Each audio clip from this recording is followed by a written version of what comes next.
Hey there team, welcome back to the channel and welcome to my overview of Surviving the Abyss. So for those on across it, I do overviews on this channel. It's where I just have a look at the first 2 hours of a game. That's the Steam refund window. Steam reckons that you can make up your mind about whether you want to keep a game or not in that time, and broadly speaking, as a rule, I would agree and say that 20 hours in, you're usually not going to change your mind about how you felt 2 hours in. So it's a short punchy video, broad strokes info, keep it around 10 minutes, and then you can make up your mind on your own. Right, so this just went 1.0, kind of out of nowhere, at least for me. I wasn't really tracking it.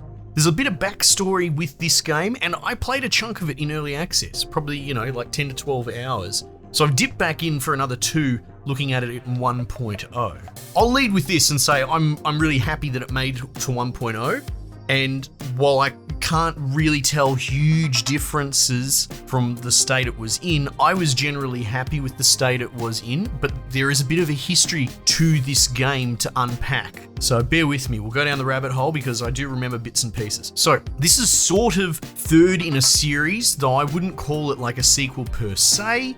It's now published under Paradox Arc, which is a spin-off of the Paradox everybody knows. But before it was under that brand, you had the first 2 games before this, Surviving Mars and Surviving the Aftermath.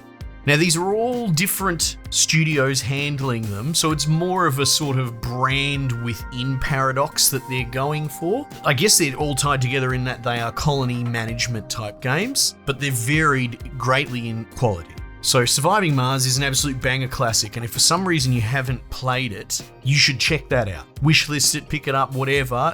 Whatever its full price is now, it will be worth it. It is one of the best colony management type games, and it doesn't hurt that it's literally, going to Mars and terraforming with some of the DLC. Brilliant game. Surviving the Aftermath, I hated. I'd have to go back and check it out. That's more of a post-apocalyptica. They kind of spliced together a couple of different gameplay modes, like an overworld, almost board game, moving hero units around, and it was just awful. That said, who knows what state it's in now? I could go back to it and check it out, or you could weigh in. And it kind of got hurt because it released up against Endzone, which I think is just the same game but done infinitely better. And we've got Endzone 2 continuing on to early access. And then you come to Surviving the Abyss. So yet another colony management, but in the setting at the depths of the ocean, like 7 or 8 kilometers down. I loved this when it came out. Huge dollop of bias because the idea of running an underwater facility in the murky, eerie dark with how spoilery you want to get, there may well be a dab of horror. There's stuff lurking out there that you don't know. Maybe don't spoil it for yourself because, funnily enough, even after just playing these 2 hours again from scratch, the anomaly, let's say, I haven't directly encountered.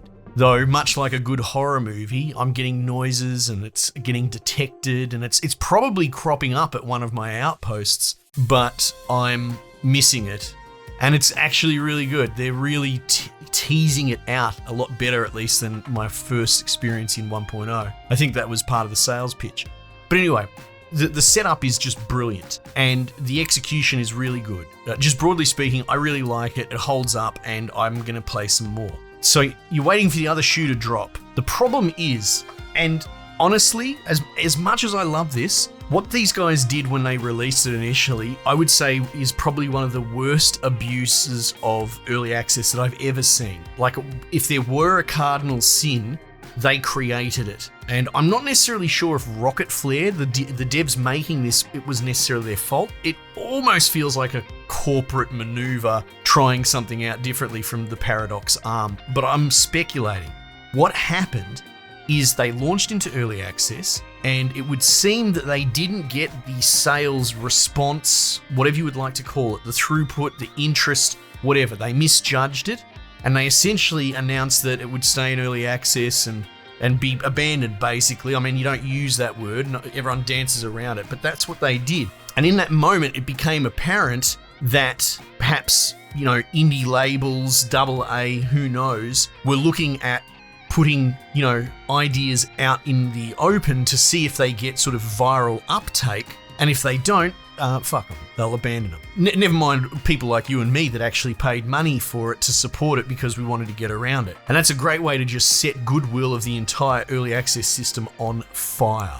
And like, you might have missed all of this. It happened whenever this came out years ago. But it was very well regulated because the boys with their wallets and their keyboards and the fandom just went ballistic because they saw exactly what I explained to you. And on the back of the backlash, they essentially did a bit of a redemption arc, No Man's Sky on a smaller scale. However they did it, they're still published under Paradox, so they got the funding, I guess, or the green light to go ahead.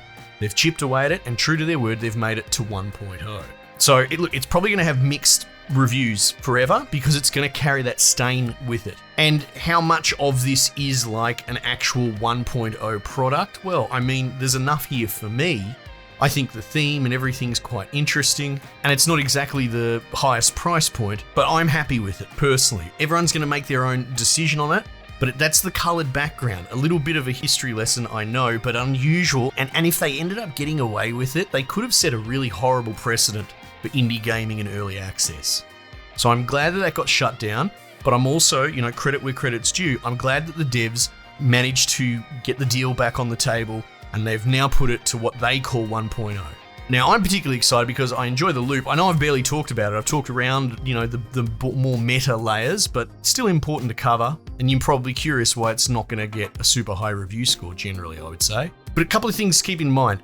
At the core of it, apart from the actual setting, murky, scary, underwater horror, in a way, colony management horror, very unique, very cool. All of the aesthetic has this kind of 70s, not futurism, I guess, right? I think it might even still be set in the 70s-ish, but whatever. It's going for that kind of aesthetic you can see with the tunnels and that. The way that you do lighting in the darkness is very inspired. You got these sort of, buoyancy towers with lights on them, and that's part of the loop. But at the core of it, you're actually doing a sort of clone research loop, which is incredibly compelling. And there's a soft narrative to it.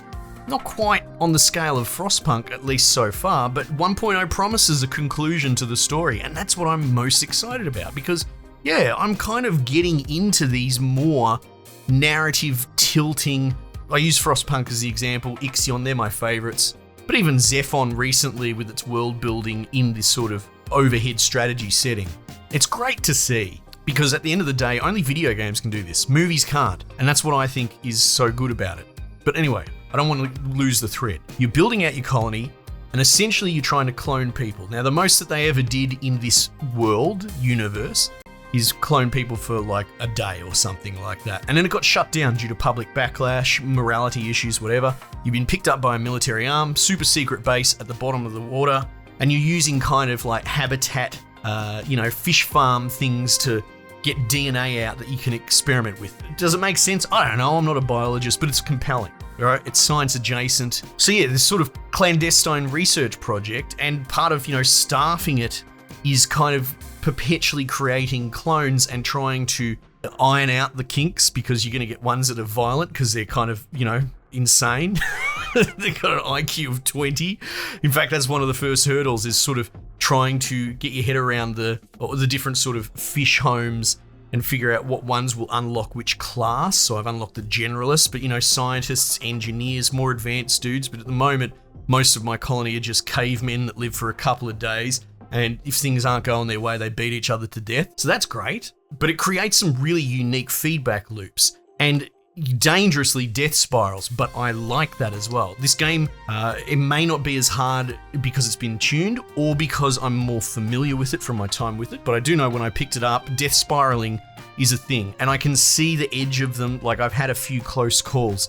So this is, I would call, harder, and intentionally so, than most colony management games, which I think might be enough to get some people involved. Don't get me wrong, I enjoy min-maxing and that sort of thing, and being a bit aesthetic and laying out your city grids, that sort of thing. But generally speaking, a lot of colony managers don't really twist your nips quite as hard as this one does. It's not brutal and unforgiving or anything like that, but it's tricky. And yeah, one of those things is you've essentially got this very short lifespan loop on your colony, and you need to keep producing and stopping your dudes from dying faster than you make them, and then you're trying to extend their life, and then explore out with further outposts and deal with the unknown and push what little narrative there is there forward. But yeah, it is one of those things, if you pull the Jenga block out from underneath and maybe you lose power to your cloning facility, or I've got 2 at the moment because I'm just using that to keep up, all of a sudden your staff are going to keep dying and you're not refurbing it, so you've got to keep an eye on it. Anyway, look,